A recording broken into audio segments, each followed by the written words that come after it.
ప్రార్థించి ధైర్యం పొందుకుంది ఎస్తేరు. దేశంలో ఉన్నటువంటి యూదులందరినీ చంపేయాలని హామాను ఆల్రెడీ శాసనం తయారు చేసేసాడు. మొర్దెకై ఎంతో రోషము కలిగినటువంటి జీవితాన్ని జీవిస్తూ ఉన్నాడు. మొర్దెకై యూదుడు, అయితే యూదులందరినీ చంపేయాలి. ఒక శాసనాన్ని పుట్టించేశాడు. శాసనం తయారు చేయబడింది. ఆ విషయాన్ని ఇప్పుడు ఎస్తేరుకి వర్తమానం పంపించాడు మొర్దెకై. అప్పుడు ఎస్తేరు ఏమంటా ఉంది, రాజు అనుమతి లేకుండా ఎవరు కూడా రాజు దగ్గరికి వెళ్ళకూడదు. ఒకవేళ ఆ విధంగా వెళితే రాజు దండం చూపించకపోతే నేను చనిపోతాను అని తిరిగి వర్తమానం పంపింది.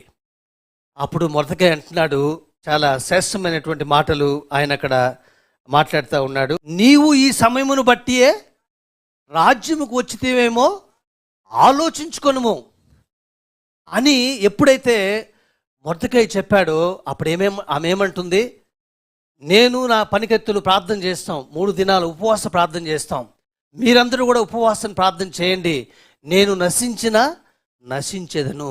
అద్భుతమైనటువంటి మాట ఆమె పలికింది. మొట్టమొదటిగా ఆమె రాజు దగ్గరికి వెళ్ళాలని భయపడింది. అయితే ఎప్పుడైతే తను తన పనికెత్తులు మొర్దెకై యూదులు కలిసి ప్రార్థన చేశారో ఆమెకు కొండంత బలం వచ్చింది.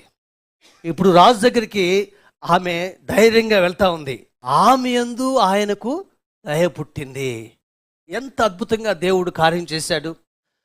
రాజు దగ్గరికి వెళ్తే చనిపోతానేమో అని భయపడినటువంటి ఎస్తేరు ఎప్పుడైతే ప్రార్థన చేసుకుందో ఆమెకు ధైర్యం వచ్చింది. ఇప్పుడు ధైర్యంగా రాజు దగ్గరికి వెళ్ళింది. రాజు దండం చూపించాడు.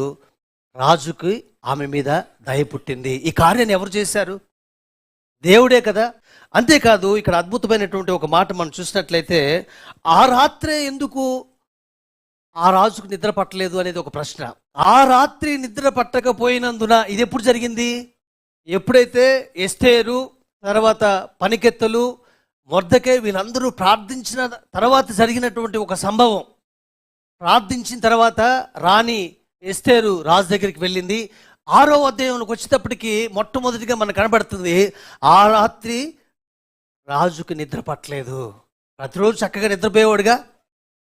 చక్కగా నిద్రపోయేవాడు. ఎందుకు ఆ రాత్రి నిద్ర పట్టలేదు? ప్రార్థన ఫలితము. ఒకవేళ నిద్ర పట్టకపోతే ఏం చేయాలి? రాజుగా వినోద కార్యక్రమాలు ఏర్పాటు చేసుకోవాలి. కానీ ఆయన ఏమంటున్నాడంటే, సమాచార గ్రంథం ఉంటుంది కదా మన దగ్గర, దాన్ని తీసుకురండి అంటున్నాడు. ఇది ఆశ్చర్యం కాదా? చూసినట్లయితే వాళ్ళు ఆ గ్రంథం చదివినప్పుడు ఏ విషయం బయటపడింది? గ్రంథంలో చాలా పేజీలు ఉంటాయి. ఇప్పుడు చదవమన్నప్పుడు మొర్దెకైకి సంబంధించినటువంటి అంశమే ఎందుకు రావాలి? ఎప్పుడైతే మనము ప్రార్థన చేసి నమ్ముతామో మిగతాదంతా ఆయన చూసుకుంటాడు. ఆ రాత్రి నిద్ర పట్టకుండా చేసింది దేవుడే కదా. ఆ సమాచార గ్రంథం తెమ్మని చెప్పినటువంటి ఆలోచన ఇచ్చింది దేవుడే కదా. ఆ సమాచార గ్రంథం తెస్తే కరెక్ట్గా అదే భాగాలు రావాలని ఏర్పాటు చేసింది దేవుడే కదా. కరెక్ట్గా మొర్దెకై ఏ విధంగా రాజును తప్పించాడో ఆ సందర్భం వచ్చింది. అప్పుడు రాజు అడుగుతున్నాడు, ఏంటి ఆయనకి ఎటువంటి సన్మానం చేయలేదా అంటే, అదే సమయంలో ఎవరు వచ్చారు? హామాను వచ్చాడు. ఇవన్నీ చాలా అద్భుతంగా ఉన్నాయి. అప్పుడు ఎందుకు హామాను రావాలి? అది రాత్రిపూట కదా.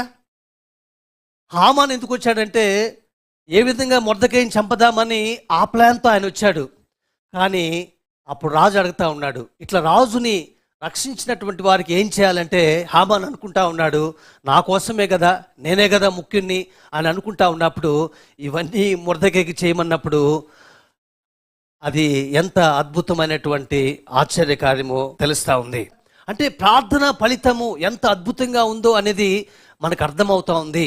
ఒక నిస్సహాయమైన స్థితిలో, ఒక ధైర్యం లేనటువంటి స్థితిలో, ఒక కొట్టుముట్టాడుతున్నటువంటి స్థితిలో ఈ పరిస్థితులు ఏ విధంగా ఎదుర్కోవాలని అధైర్యంతో మనం ఉన్నప్పుడు, మనం ప్రార్థన చేసుకున్నప్పుడు దేవుడు ఆ ధైర్యాన్ని మనకిస్తాడు.